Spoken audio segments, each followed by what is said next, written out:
Hey everyone, AquaTwist here. Welcome back to UI Spy, the series where I analyze the UI of video games. The Switch 2 has finally been officially revealed to the world, after it was leaked for months online. It looks like an incredible start of a new generation of Nintendo, and I'm going to be more excited. As much as I love the reveal trailer, I'm disappointed that we didn't see what its menu will look like. So while we wait for the Switch 2 Direct in April, I thought I'd speculate on what the menu could look like, including quality of life changes and new features to be added. So without further ado, let's get started. When you first boot up the Switch 2, there should be a boot up intro again. It would only play when the Switch is powered on and on sleep mode, like the Switch 1 does already. Instead of just showing the console logo, I'd love to see the Switch 2 logo clap animation, like the start of every Switch game trailer. It would make the system more fun and exciting every time you'd boot it up. With the added power of the console, the boot up screen could easily transition to the main menu UI. While we're here, let's talk about it. The overall layout and hierarchy works solid for the Switch as is, so I doubt it will change much for Switch 2. Profiles on the top, the clock and battery on the top right, games at the center, and menu functions on the bottom. However, I think there will be a couple of more quality of life features. Like the 3DS, there should be a toggle to adjust the number of rows of software you can view on screen at a time.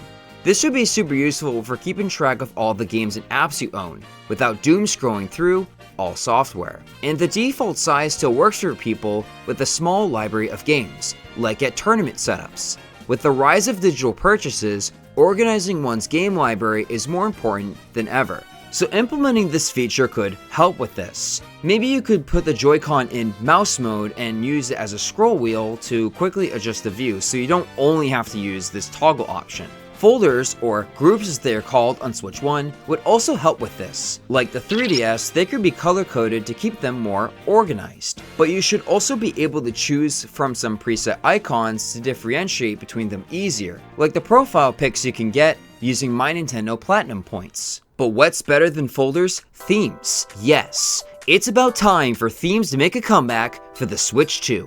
I still can't believe there was a dedicated setting for themes on Switch 1, only for there to be 2 colors for the entire console's lifespan. By default, I think there will be a few based on popular series, like Mario, Animal Crossing, and Zelda, and some standard colors. Themes could also be digital pre-order bonuses or as rewards on My Nintendo, both of which I can easily see Nintendo pushing harder in the next console generation.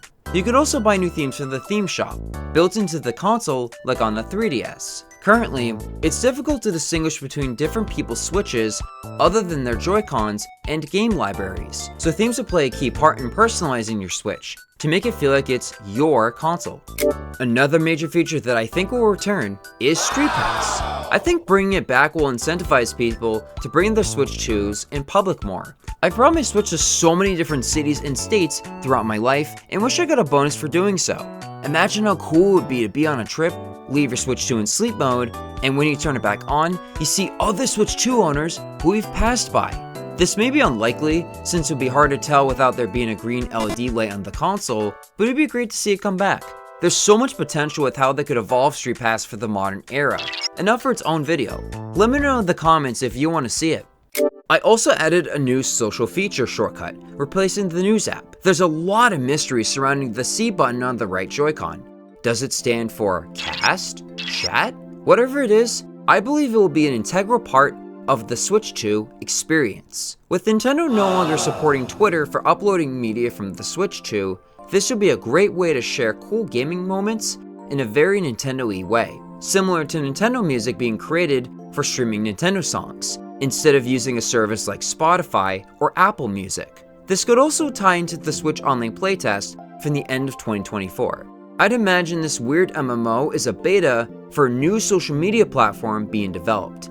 For the purpose of this video, I'm calling it Nearber, a portmanteau of near and neighbor.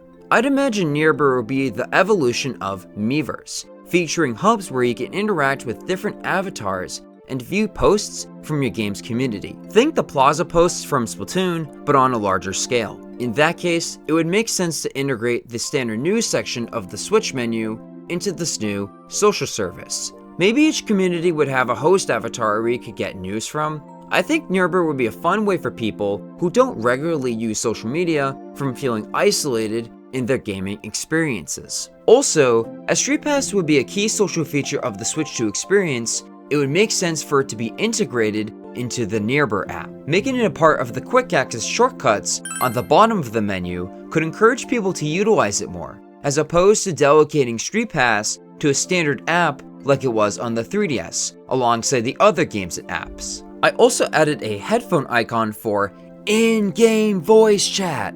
How has Nintendo gone 3 hardware generations without built-in voice chat like the Xbox and PlayStation has?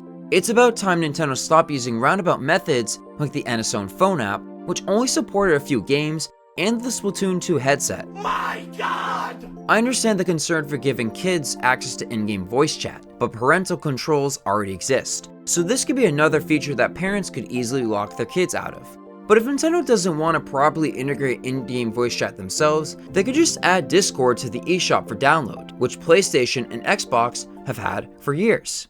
Next, I hope Nintendo will bring back the accurate playtime data and integrate into your profiles. Currently, our accounts only update in multiples of 5 once you've played a game for 10 hours, and if you've barely played a game, it just says played for a little while. I know Nintendo wanted to keep the play activity page streamlined, but as we've seen from the year-end reviews they've sent us over the years, there's data that we don't see. I wish we had more access to this data, and we didn't have to wait 11 days to see how much of a game you've played, instead of making a guess.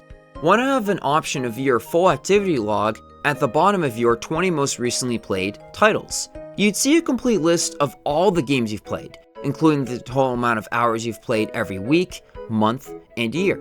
This was one of my favorite features from the 3DS that I really miss and hope they bring back for the Switch 2.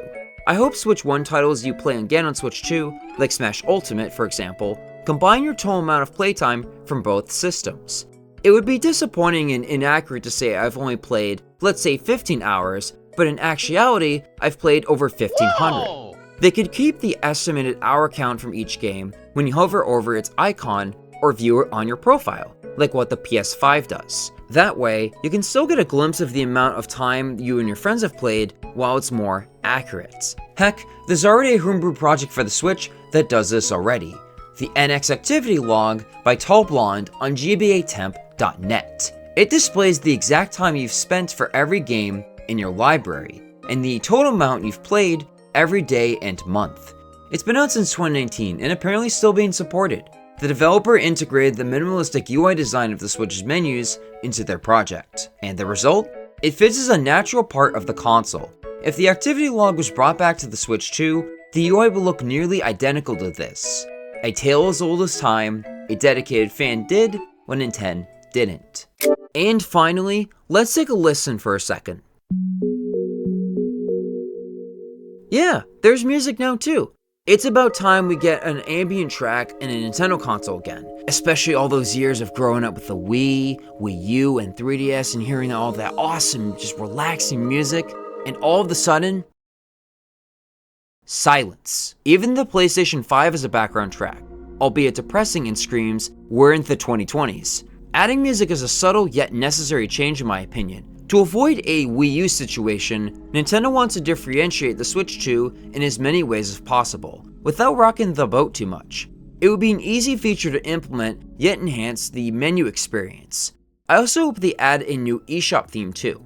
There's an unused Switch 1 eShop track that I'm still sad it wasn't used to this day. This is another one of my most hoped for additions the Switch 2 makes. It would make the UI more fun and charming than the Switch 1 currently is.